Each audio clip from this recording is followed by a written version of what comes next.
back at it again by calling the squad a nightmare for America, which technically 45 and his inbred supporters are nightmares for America. He claims that Omar will help him win Minnesota in 2020. Hopefully not. 45 on Tuesday insisted he will add Minnesota to his win column in the 2020 squatting election because voters will side with him against the state's far-left Democratic Representative Ilhan Omar, one of the 4 members of the so-called squad he has been feuding with for days. He claims that he almost won Minnesota in 2016. The squatter tweeted in 2020 because of the America-hating, anti-Semitic Omar. Problem is, what he's failing to realize is that Ilhan Omar isn't anti-Semitic. 45 and his inbred supporters are anti-Semitic.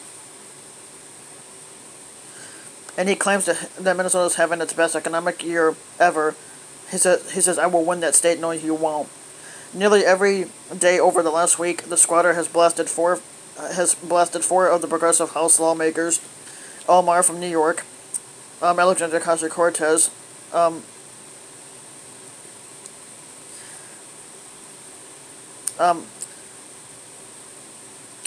Omar from Minnesota, Alexandria Ocasio-Cortez from New York, Rashida Tlaib from Michigan, and Ayanna Pressley from Massachusetts. He has argued they should leave the United States and did not love America, provoking accusations of racism because what he basically said is racist. On Tuesday, he referenced Omar's recent vow to be a nightmare for him and said, he said AOC plus 3 are a nightmare for America. One Minnesota Democrat, Senator Amy Klobuchar, who was running for president, hit back at 45 over his vow to win her state, which Democratic nominee Hillary Clinton nearly won in 2016. You'll never win Minnesota 45. Klobuchar, who has struggled to gain traction in the polls, tweeted, I'll make sure of it. Our state economy is strong because of our great workers and businesses, not you. And the last time I checked, racist words and putting a congresswoman and her family in harm's way aren't very popular in our state. 45 in his attacks on the progressives has singled out Omar, who was born in Somalia but was granted asylum in the United States in 1995. The squatter repeatedly accused her of being anti-Semitic and having anti-American views.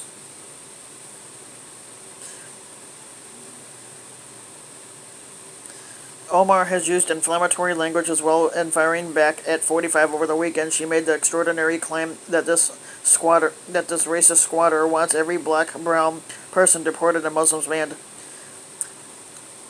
This past March, the Democrat-led House overwhelmingly passed a bipartisan resolution that indirectly condemned Omar's repeated anti-Semitic and pernicious comments, including in some in which she suggested Jewish politicians and heroes were brought and paid for.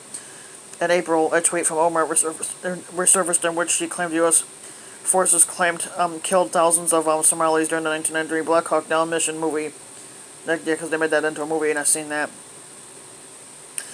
But despite multiple analysts concluding that the number was much smaller.